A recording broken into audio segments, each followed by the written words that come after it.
Hello and welcome to the He's. This is the Voorhees Tiger Vision. We're here. I think this is episode 29. And we're here with Coach Huff, head men's basketball coach, Coach Cabral Huff. Coach, we have a new addition. We do. We got a lot of new people to introduce. We got new players, newly committed Tigers on the show, but we also have a new member of the family, new member of the coaching staff. Huff, I'll step out of the way and let you make the introduction for Coach Bradford. Man, it's crazy how this coaching thing works, man. Coach and I have been kind of talking, you know, for over some time, and he wanted to do this, man. And, kind of went up and saw his AAU team work out and saw him do some stuff. And, he was committed to doing it. And I'm just glad to have someone else who's just as passionate, as committed, in not only basketball, but building young men and taking this program to the next level, but also who has ties in the South Carolina area, so we can continue to build what we're doing here in South Carolina here at Voorhees. So no further introduction to the man, the myth, the legend, the young man, Coach Bradford. Appreciate you. Yes, sir. Appreciate y'all for having me on. Coach, welcome to the He's. Welcome to little old Denmark, South Carolina. Welcome to the Voorhees Tiger Vision family as well. Coach, we'll jump right into it, man. Tell us the story of like where you come from, how you got into coaching, what brought you to Voorhees. Well, honestly, how I got into coaching, it was kind of crazy. I tell people all the time, like I started coaching. Well, ever since I was a player, I was a coach.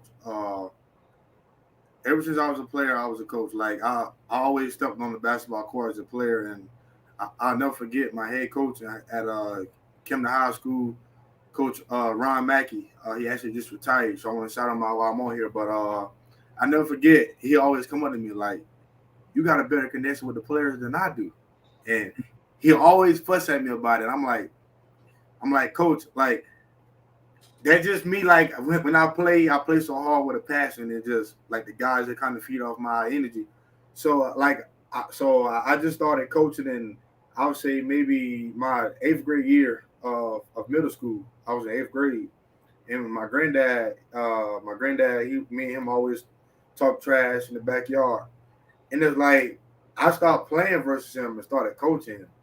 So right then at that moment, I'm like 12, 13 years old, and I knew like this is something I wanted to do. So when COVID came, I got a little cousin. He plays basketball, and he wanted to start playing on the AAU team. So I was like, man, I don't know nothing about, the AAU circuit. I don't know really much about coaching. I'm just fresh, young, just thrown in the water. Just he came up to me, and it's like when you got that little cousin, you know what I'm saying? Like you got that little cousin or that little brother that look up to you. It's like you try to do all you can not to let them down.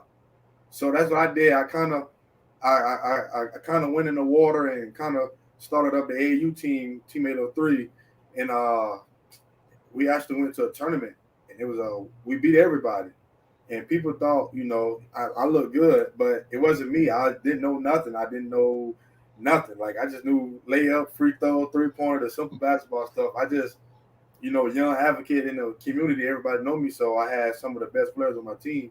So after that summer, I just kind of fell in love with it, man. I fell in love, and I knew right then and there, I seen how I was making an impact on the kids, or I seen how the kids kind of got attracted to me. They, what I'm saying, they really wanted to be around me. They want to be under me. So, and I grew up my whole entire life without my father. And, and a lot of them kids I had, they kind of go through the same stuff. So it's easy for somebody to tell somebody something if you've been through it. But it's harder for a kid to listen to somebody if the person that's telling them never been through it. So like I immediately attracted those guys, and we kind of built a connection. So went from there. Then I'll say last year, 2 years ago around this time, I was at an AAU tournament, and it was a live period, and those guys was in ninth grade at the time. So 2 years ago, yeah, we was at a live period, and we was coaching. And for some reason, I never played in my age group. I always played us a grade up. So we were in 9th grade playing in the 10th grade bracket, and courtside full of coaches around watching us. We played versus like the #1 kid in North Carolina, Raquise Paisemore. He got a lot of Power 5 that Rizwan offers, and we competed with him until the end. And this college coach, he came up to me after the game. He was like, "Man, you young, you passionate about the game. I really love you. I want to be around you. I want to bring you on part of the program." So Oakland City University, back in Indiana, that's when I went over there for a year. And things he was all right, just kind of went on. It was a process, but made the best of the opportunity, and I learned a lot there. I met some great people like Coach Calipari, Coach Tucky Smith, Coach Matt Driscoll. I met a lot of good people there, and I've been through some things there, and God sent me back home. So that's when I met Coach Huff. I can't really remember where we met, Huff. Like I thought about it all the time. Do you remember? I can't remember if it started on Twitter and then we met at an event, but I think it started on Twitter. Yeah, so I maybe met Coach Huff on social media. And if you know me, I'm a big social media advocate. Like I try to brand myself, good on social media because that's where people be at now. So I brand myself heavily through social media, and I ran into Coach Huff, and Coach Huff asked me where I was at, and we were talking. It just God, I'm a spiritual guy, but God connected me to Huff because you don't meet too many older men that want to help young men as myself on the court and off the court to become a better man. So I was going through what I was going through, and it's like Coach Huff didn't know me. He just knew me from social media, and I know he probably don't like me boasting and bragging on him, but he just knew me from Twitter. Like he didn't know me from nothing. He just knew I was Zarik Bradford from Twitter, and we reached out, and I told him I was looking for a new school to come be a part of, and to come learn from, and we fell in love with it, and we grew. And Coach Huff, he had an opportunity. Him and the other assistant, this past couple months ago, they had the opportunity to come down and speak to my same AAU guys, like 3 or 4 months ago. And Coach Huff, just after the practice, I guess he liked what he saw, and he offered me the spot on the staff. So when he offered it to me, I was locked in, ready to go. Like he'll tell you, I asked him about 2,000 questions.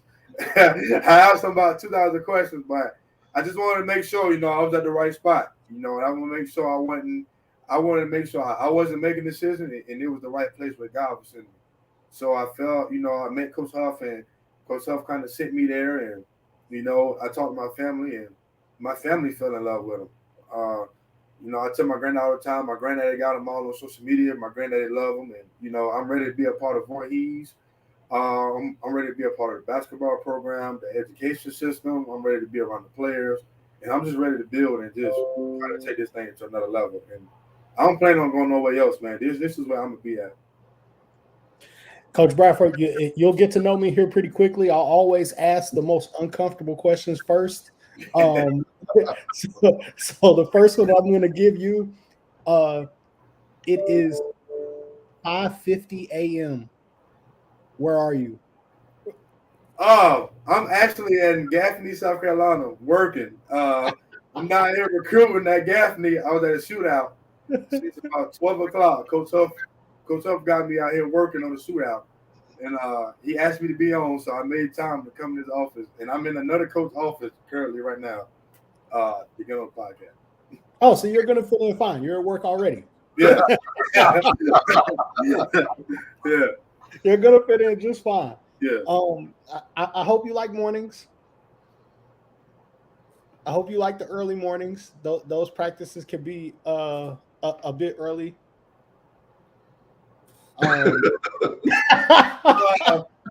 Coach Brown said, "Well, we're working on it." See, the thing is, I'm a morning person, but I'm a morning person after 8 o'clock. So like at 8 o'clock, come wide awake. But it's something I have to get used to again because it's been a while since I do it. But I'm pretty sure I'll probably get used to it again. Hey, listen, for those listening, you guys are family. We know this is an inside thing. Huff is up before the chickens. He's up before the sun is actually up. He's up and he's working and he's busy. I've got some of those early morning text messages that's like, how's he awake? But I think as we've seen though, Huff and you live by this is it's something about those getting that work early in the morning that is a separator. Um, we see it kind of down the stretch in a lot of games. Sometimes our guys still got a lot of juice left, like they're ready to go. Um, Coach, I'll ask you, Huff. What was it about Coach Bradford? What are some things that you saw that made you feel like, hey, this is somebody that can really help us and needs to be a part of the staff? You know, sometimes a lot of people they want to get into this business. They want to coach collegiate basketball. And when I went to his practice, you know, it was his attention to detail, like the little things, like with his group. And I know that attention to detail matters at this level. And his ability to develop guys. Like you saw the things he was doing and how he's developed those guys with Team 803. And I thought he would be a great asset to what we're doing here. He can help our guys get better on and off the court. And just like Coach Bradford said, I think God leads the right people in your direction. And I think that's what happened here. You know, it wasn't like we had planned this. It just kind of happened. And then here we are, you know, ready to take this thing on. And he did ask a million questions. And he would say, Coach, I know I'm asking a lot of questions, but I just want to, you know, make sure I know exactly what you want from me. And like I had to try to calm him down a little bit when we were in some down periods, you know, late April, early May. Hey, man, it's graduation time. We're not kind of doing that right now. Just, you know, well, what do you want me to do? There's nothing to do right now. Just hold on. You're going to, when we get to do something, it's going to be time to work now. For sure. Well, Coach, welcome to the family. Yes, sir. You know, my mama's rules always was your first time over at the house, we would make your plate and we would give you something to drink and pour your water in the cup for you, all that other kind of good stuff. After that first trip, you family, so you got to get your own plate after that. You got to get your own plate after that, man. But no, great to have you as a part of it. I'm happy. This is exactly what you outlined. I mean, from episode 1 of the show, you talked about how much South Carolina meant to you, about the state and showing the state that you really embraced it, that they weren't just hiring a Georgia guy and that South Carolina was going to be forgotten about. You've done that, delivered with recruiting kids from the South Carolina area and local kids close to Voorhees, and then now also bringing a South Carolina guy on your staff.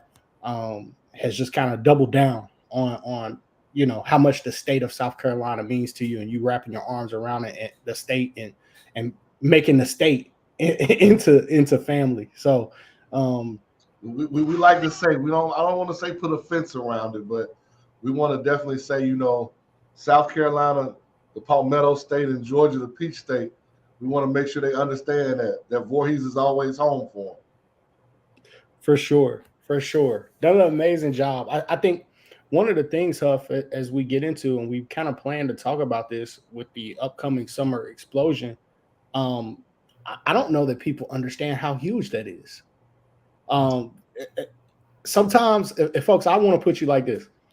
You don't know what it's like to be in a house without air conditioning until you don't have no air. Like you listen, what the summer explosion, and I'm speaking I want to step outside of my Voorhees love glasses and speak outside of this. You have no idea how many schools do not have team camps running on campus at all levels. We're talking about NAIA, Division III, Division I programs even that do not have this type of event running on their campus. So this is incredibly special. Huff, I know this is the most obvious transition into a topic ever, but but let's talk about summer explosion. The schedules is locked in, the games are set up, we're all ready to go. Ready to go, man. Tomorrow's the day. We start at 12 tomorrow.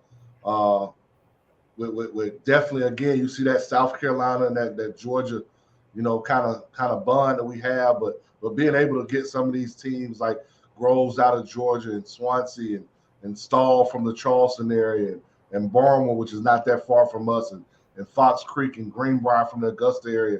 But to even get a team from Tennessee that wants to come to little old Denmark and become involved in the Summer Explosion is really big for us. And that partnership, man. I think the big part of the Summer Explosion, too, is the partnership that we have with Denmark Tech and being able to provide this team camp and the ability for us to recruit and for players to come on college campuses to see both, to see what a 2-year college is and see what a 4-year college, and to automatically have college coaches watching them as they play. For sure. I think it's amazing. Again, I'm listening to another show that is actually an HBCU podcast as well, and they were complaining about some of the blue bloods at the Division I level not running camps. What was it? And you've done this even at the high school level, Coach. So just explain to people who may not be accustomed to the team camp setting and how important it is and how vital it can be for those partnerships. What's it like putting this together, and what's the method of the madness when it comes to the camps in the summer? It's work, definitely. I mean, from gathering officials to who's going to work the clock to making sure you have a trainer, to putting together a schedule and trying to find out the needs of the teams and making sure you try not to get teams that play each other on a regular basis during the season, whether during region or they're close by. So all that goes into it. But again, it's an avenue. This is no shot at anybody in our area, but a lot of people go to Presbyterian, which is about 2 hours away from here. A lot of people in the past have gone to Georgia Southern. It's another 2 hours away from here, even though that's in Georgia. A lot of people go to Wofford. You're talking about another, 2.5 hours away from here. But why not get schools here around this area, around the Orangeburg, Bamberg, Denmark, Barnwell, around that area, or even just a little bit of ways.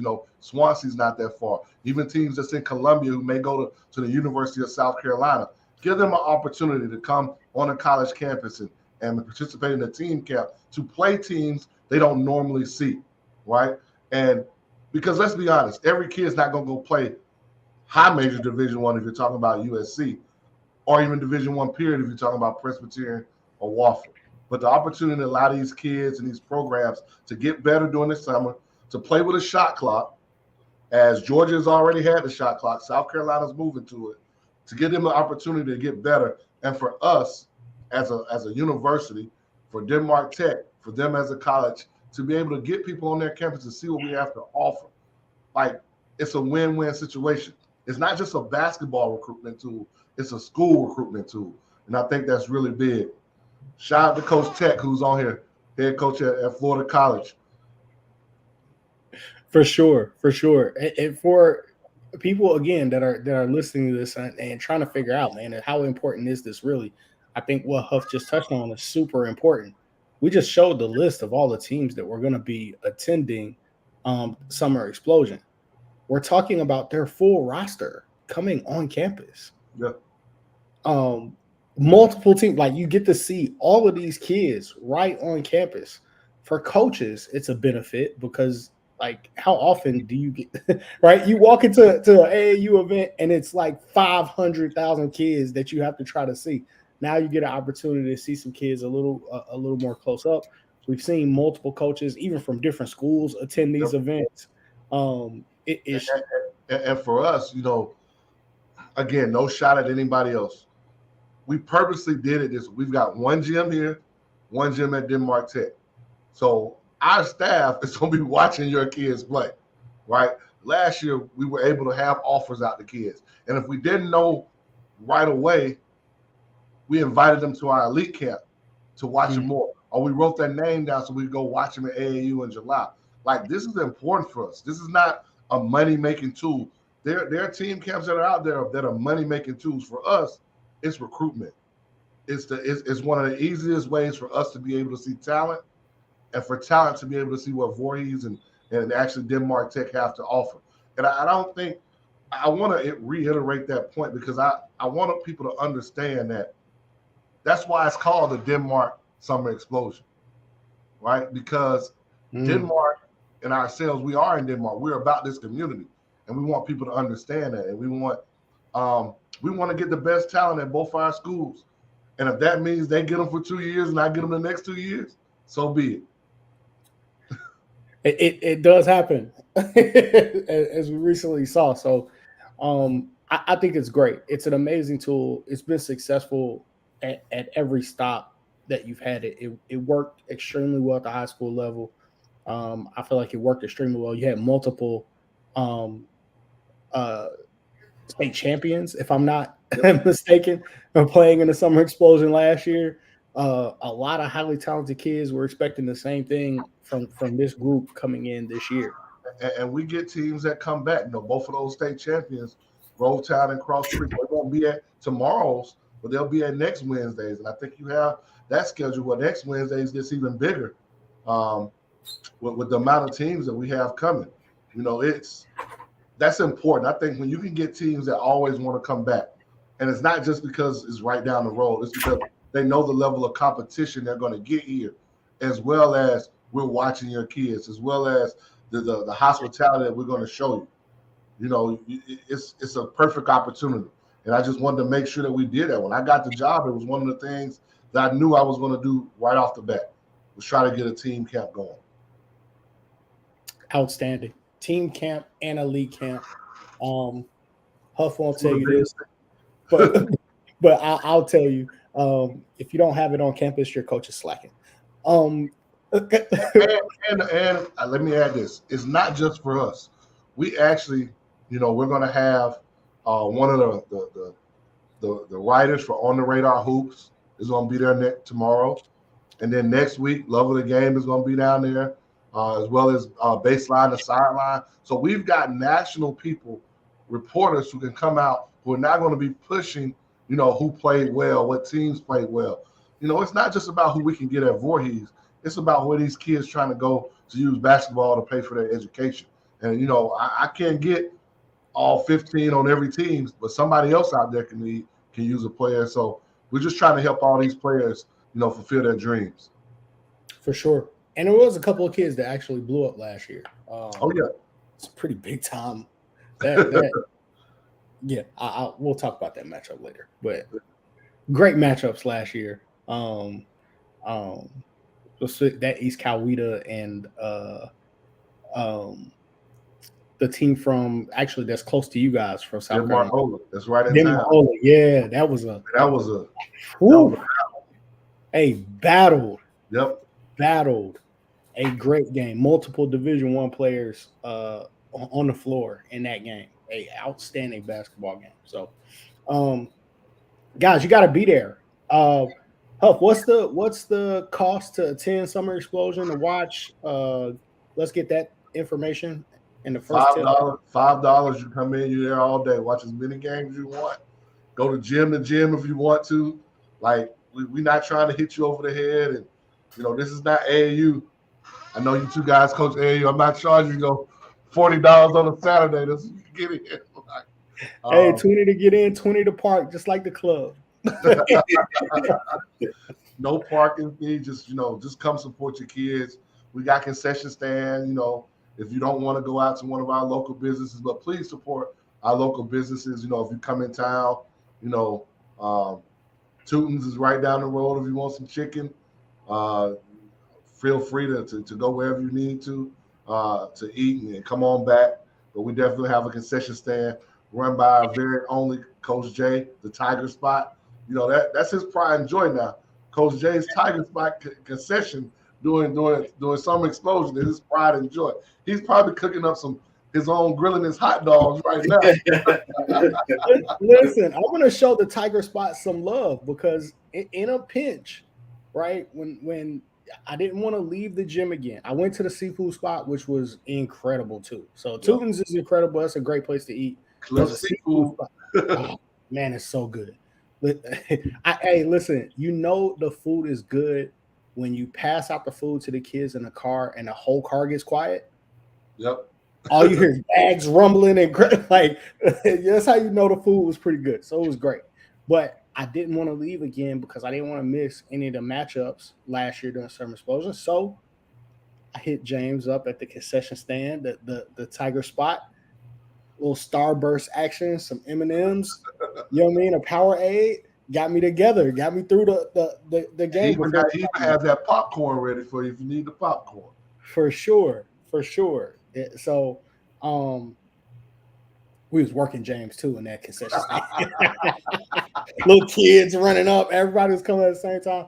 It was a lot of fun. It was a really great time, great experience. $5, you can't beat it to watch games all day. 2 different gyms. Make sure you guys get there early. There's going to be great contests. We got this week and next week. As Huff mentioned, it's an absolute treat. And if you've never seen campus, if you haven't been by, and you're interested, and you just want to understand, hey, what does Voorhees College have to offer? Man, you'll be able to, it's a great opportunity to catch a couple games. You'll be able to walk around campus, get a feel, maybe get a tour. You never know what's open, what's not, but it's a great opportunity, great visit. It does feel like home. If you're looking for a college where you don't feel like a number, where it feels like home, Voorhees is a great place to be. Yes, sir. So, Coach, before we introduce some new Tigers, man, we still have some additional kind of alumni and fan engagement. Let's talk about the V Club. We need people jumping in to the V Club for sure. Man, I had a great time this past weekend to speak to the National Alumni Association just about the V Club. And again, man, we want all the alumni and friends and family of Voorhees. Let's tap in, man. You know, we've been blessed to get brand new state-of-the-art scoreboards that you don't see at too many NAIA programs in our gym. Brand new scoreboards for baseball and softball, renovations to our weight room. Like, you haven't even seen this, Andre. So when you come down here next week, you'll get to see the brand new improved weight room. Like, so we've got one for our athletes, one for our students and staff that's now in the gym. We're in preparation of redoing our locker rooms. Got a new track. You know, those are kind of renovations to the softball and baseball field. Those are the kind of things that we need your help with the V Club. And many people think, well, that only happens if I donate at the diamond level or the athletic director circle level, the $5,200 and $2,500 level. No, that $100, that $50, all those things help in trying to help our athletic program, and not just basketball. We're talking about softball. We're talking about baseball. We're talking about cross country, cheerleading, track and field. Those dollars help us do things that the school's budget does not help us with, whether that's the renovations to the locker room or uniforms or getting a shooting machine or whatever it may be, or getting an irrigation system, a new irrigation system at the baseball and softball fields, or track getting new tents that they need when they go out in some of these different weather conditions at the different places. And these things help our athletic programs. So we're asking for your help. Corporate sponsors, whoever can help us, we're asking. Just help us reach that next level of excellence in athletics. And we're really excited about it, man. Speaking to a lot of alums this past weekend, they're ready to tap in. I know one today tapped in and put it out on Facebook and said, I'm asking 10 more people to join me in supporting this effort. So that's what we're looking for right there. Bringing that family back to the Heaves, because we want to give, man, and we want people to give. And when you give, it generates, obviously, funds for our program, but it inspires our student athletes, and they're able to visualize what they can see us become, and then it energizes this whole university. I'm going to put this back up here because this is a form that everybody needs to really get familiar with. Like Huff mentioned, hey, if you want to be at the diamond level for the V Club or athletic director circle level, we encourage you to do that right away. But like Huff mentioned, though, the young alumni level for $50 is a great way to get it jump started. Now, I mean, hey, that may not feel like a lot to you, but once 10 people do it, once 100 people do it, it means a lot to the athletic programs that are going on. So we see how simple the form is. They ask for a little personal information. I mean, if you're going to get the V Club membership card and the V Club polo, then you're going to need to fill out some information so they can understand where to send you your Voorhees gear. But even for the V Club rally towel and things like that, like these are definite perks. We talk about this when it comes to HBCUs all the time about, hey, well, why don't we see HBCUs get this type of player or that type of player? Well, it also some on us on there's some responsibility on us as well. And I'm speaking as us as fans, not employees of the universities. When you have a university, again, I'm gonna plug my guy a little bit more. When you have universities that you hire the right guy, you immediately have a team camp. You immediately have an elite camp. You see the increase in recruiting that's happened. You see hiring a South Carolina guy, wrapping our arms around the state of South Carolina. You see all these positive things happen. Well, you know what else is needed?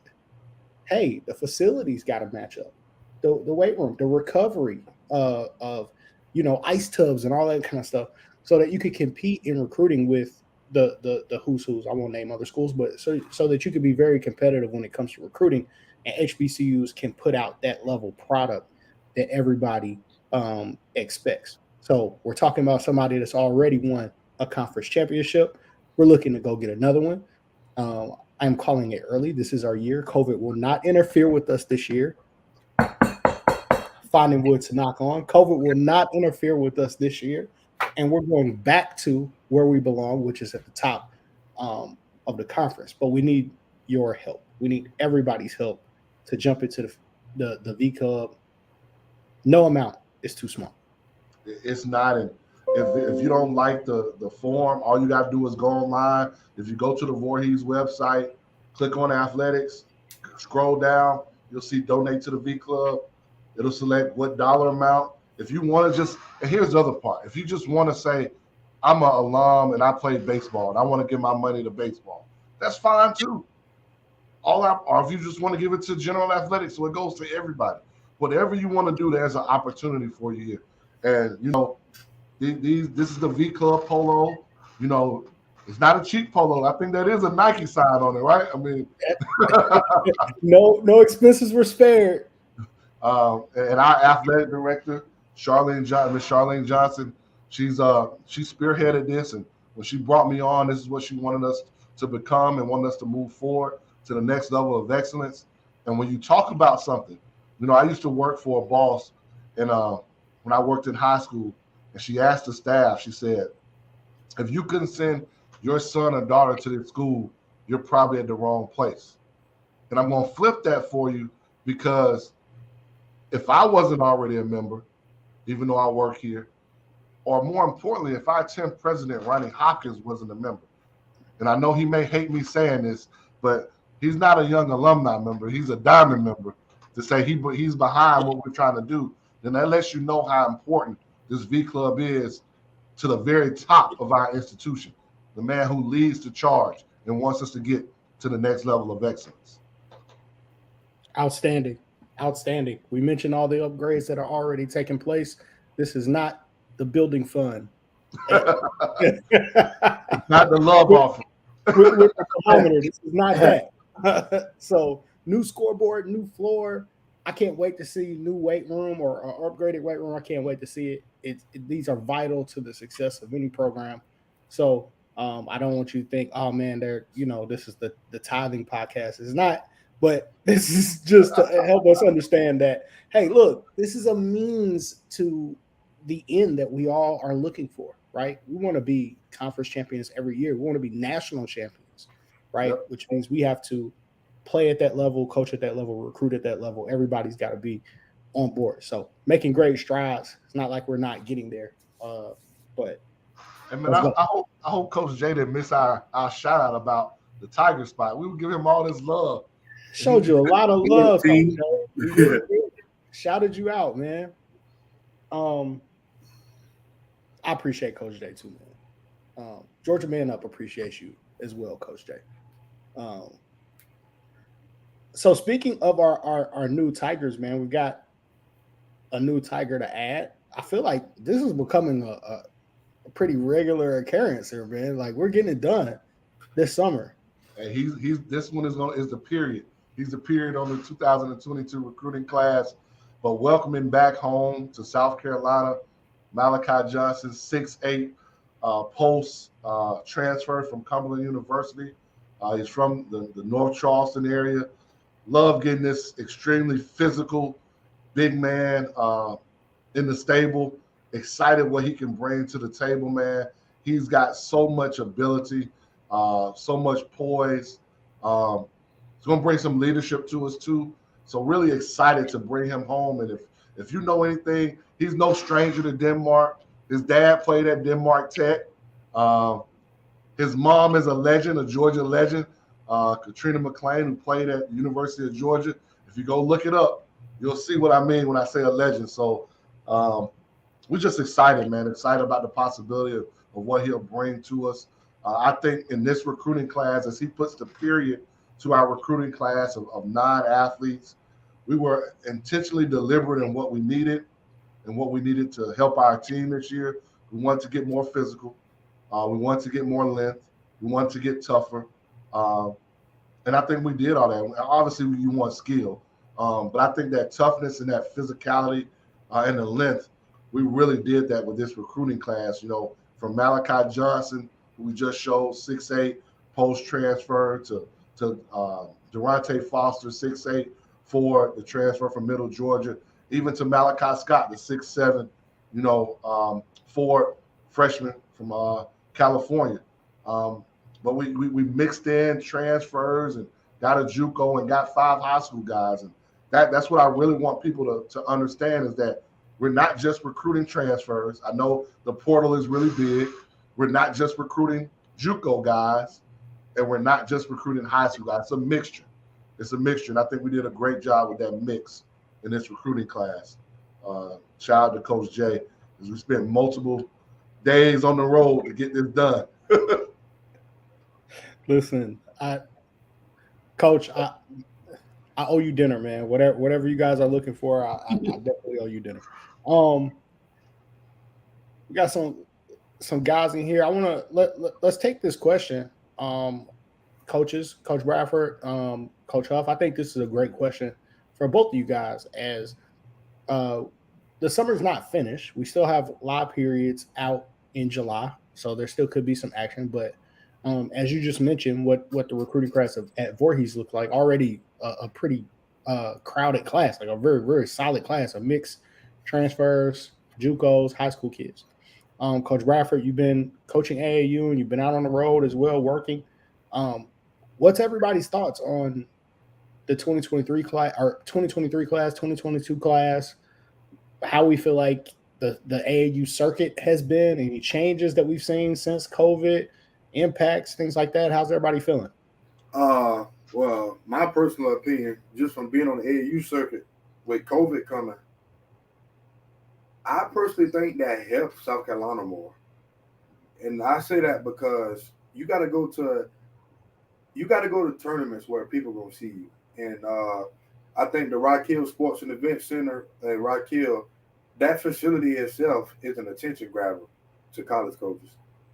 So I think on the AAU side of things, when it comes to the kids getting seen, I think it's about you going to the right spot, or to the right places.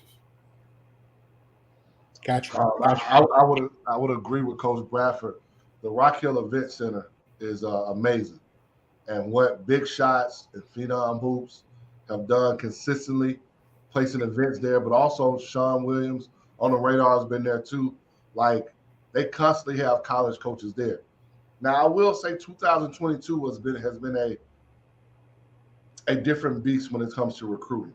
And I say that because a lot of people don't realize, yeah, we talk about the portal and we talk about the eligibility with COVID, but nobody talks about last year the NCAA allowed NCAA teams to have an increase in their roster size. And this coming year, it has to drop back down to the normal level.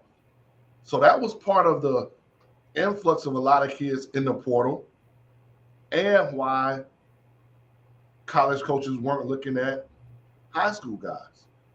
So I think what you're going to see is, I don't think you're still going to see college coaches at AAU events. That's not going to stop. They're still recruiting them. But as a high school athlete, you better understand that by the time November gets here, and if you still don't know, then they've moved on. And they will begin to look at the JUCO and the portal. And that's not saying you can't commit late. I'm not saying that. Everybody has their own path. But like, for instance, we try to get our high school guys, if we can, you have your exceptions, but we want to lock those guys in early. So then we can concentrate on the other things later, the JUCOs and the transfers. But high school guys, there are probably one or two spots, if that, on a college roster that they're looking for a high school kid. And you've got to understand, are you okay with developing?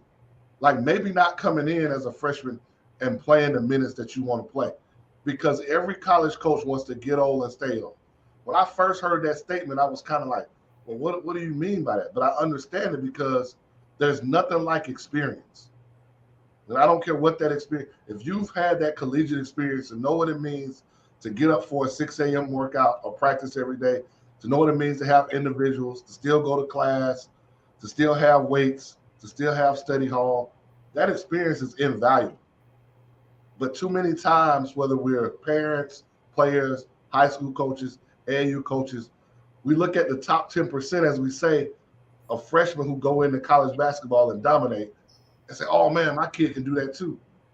Yeah, but the 90 other percent don't do that. They don't do that. It takes a while for them to get going, and that's okay. And then the other problem that a lot of college coaches are having is, if I bring this high school player in and he doesn't do well his freshman year, what are they going to say? They're going to transfer. Yep. Or if I bring him in and he plays better, we knew he had the potential to be this good, but he comes in right away and does it. Well, what happens now? He's going to transfer to go up. So it's a dilemma for those college coaches about how many high school guys do they want, and are they willing to take that risk with them? So that's why they're spending a lot more time deciding what kind of high school player they want, who they're going to recruit. And it goes back to what Coach Bradford said. Are you playing for the right program? Because that relationship that college coach has with that program is going to really matter if they're going to take a chance on you. For sure.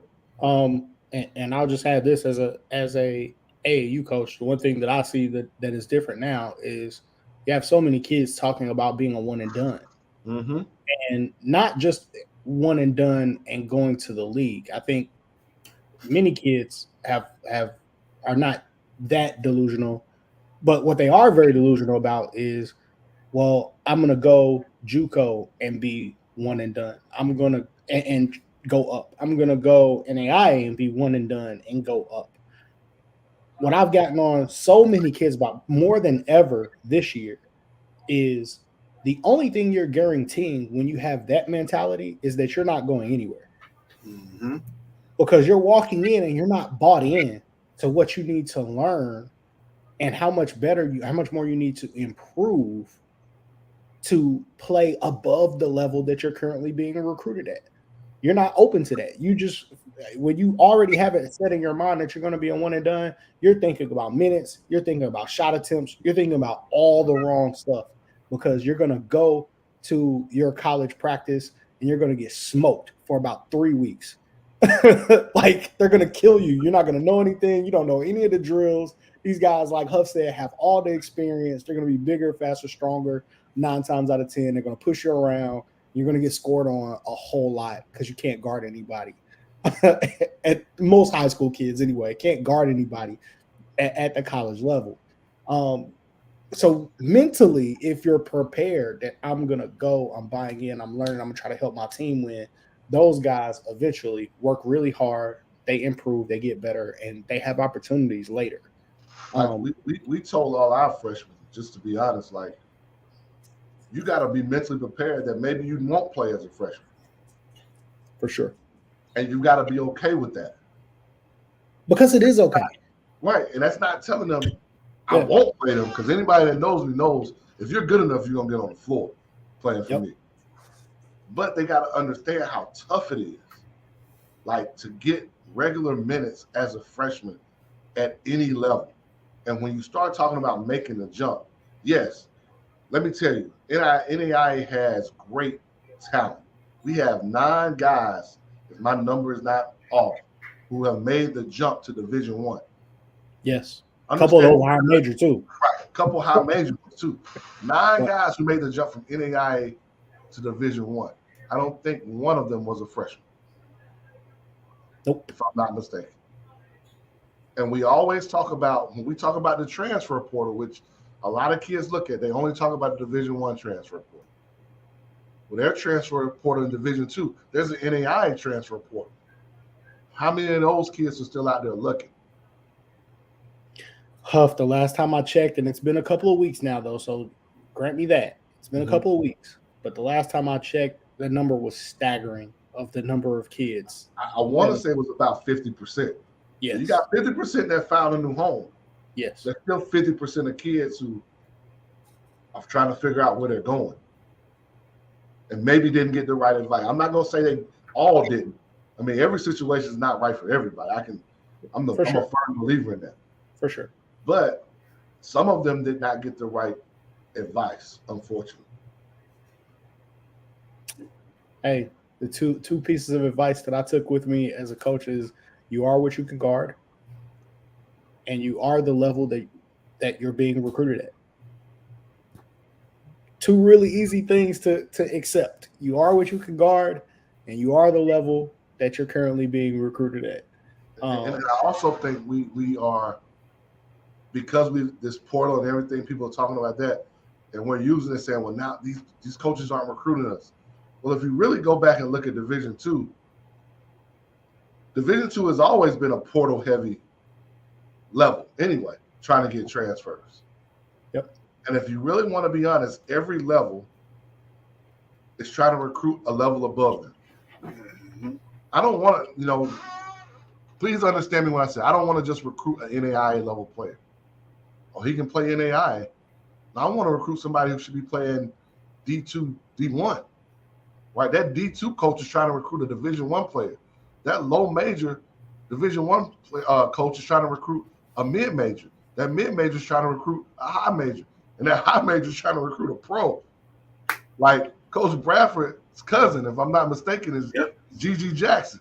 You don't think North Carolina and Duke and all those dudes that recruit him and think he was a pro, could be a pro? Like, AI. If he ain't would have commit, I would have been trying to commit him to Voorhees.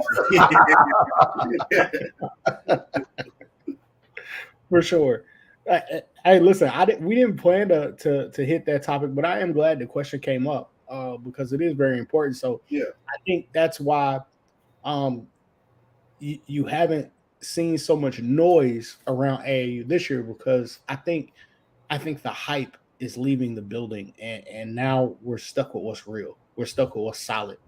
Guys that have good relationships, guys that have solid connections, guys that, don't oversell. Like, to me, guys are just going at the level that they probably should have gone to in the first place. And I think they're starting to flush out with this class a little bit. Yeah, and I'm going to add to that, too. I was having a talk with somebody, another peer of mine that coached AAU. Guys that just coach in AAU to coach it is getting told on. Guys that just coach AAU just to say they coach basketball is getting told on. The blindfold coming.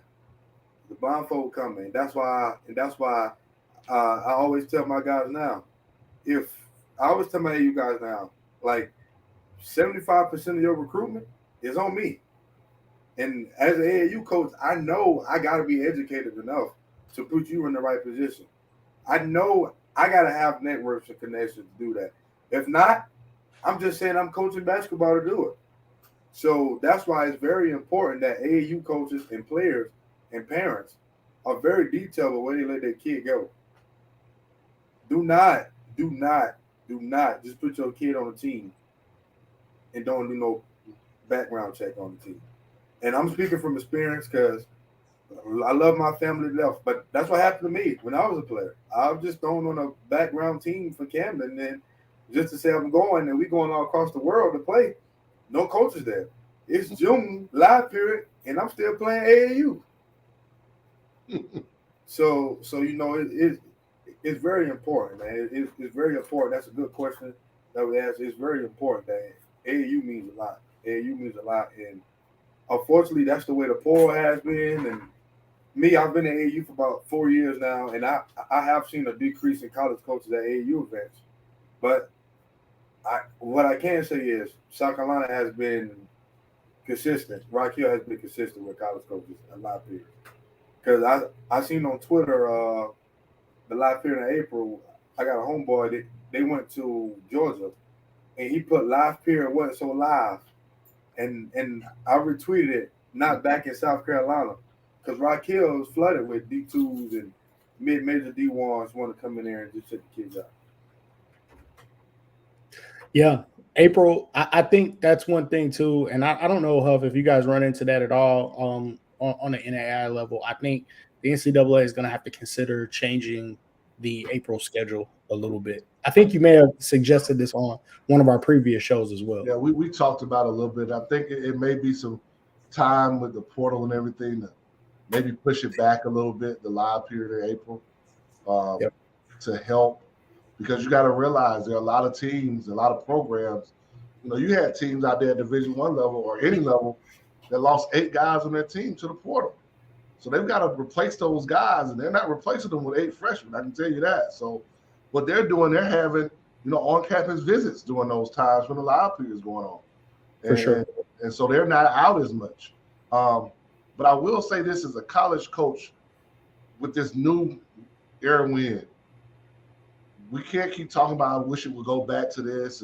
We just got to change with it and understand it. Like, stop complaining about it. But also, it's going to require us as college coaches to get back to what we're supposed to be doing when we talk about recruiting anyway, is evaluating even more. We talked about it. And doing our research on kids and programs and does this young man, no matter how good he is, does he truly fit our program and what we want to do? We've been talking about that of evaluation. You always say, I want to see a kid with his high school team. I want to see him with his AAU team. Coaches work. Man, to me, that's why this is so great right now. So absolutely. Tomorrow I get to see a kid with his high school team. This weekend we're going to be in Georgia at the Georgia team camp. We're going to be in South Carolina at the South Carolina team camp. We're also going to be at the JUCO showcase, right? But during June so much, we get to see kids play with their high school team. But then when July hits, we get to see them play with their AAU team. So I get both aspects of seeing this kid and how he may, for his high school team, have to be the best player on his team. But for his AAU team, he's just a piece. Or for his high school team, which happens, he may have to be the tallest player and play post. But for his AAU team, he's a guard. But if I just watch one or the other, I missed out on this kid. I don't know what this kid can become. I love those multiple evaluation points, Huff, because also I think a lot of people don't understand that we're all dealing with kids. There are children. Yep. So that 8 a.m. game may not play so well. Right? Yeah, got to see him another couple of times, give him an opportunity because it's so funny because somebody, I think it was probably about 3 weeks ago, somebody asked me a question. They said, well, how do you evaluate a kid if it's the third game on Saturday they played, right? Do you how much emphasis do you put on that? I'm still evaluating. It's going to be a dud. Again, like, I'm not going to just base it off, oh, man, like, he was horrible this game. Like, when they get to our level, we're not playing 3 games in a day. I'm just keeping it real. Like, listen, I've had those conversations of, hey, man, y'all want to take another one? Can y'all take another one? Can you play one more? Right. You want to do it. You want to keep the relationship great with event operators, but, man, one of those games is going to be a dud. Or the game that you play the next day It's gonna be a dud. You can kind of pencil it. And schedules are schedules. You get that schedule that comes out and it says Friday night you play at 9 p.m. But you got the 8 a.m. game on Saturday morning. Like, hey, don't be like me. I get that schedule, make a phone call like, hey, make a phone call like, hey, I'm having some car problems. I ain't gonna make it at that night game. Like, you gotta move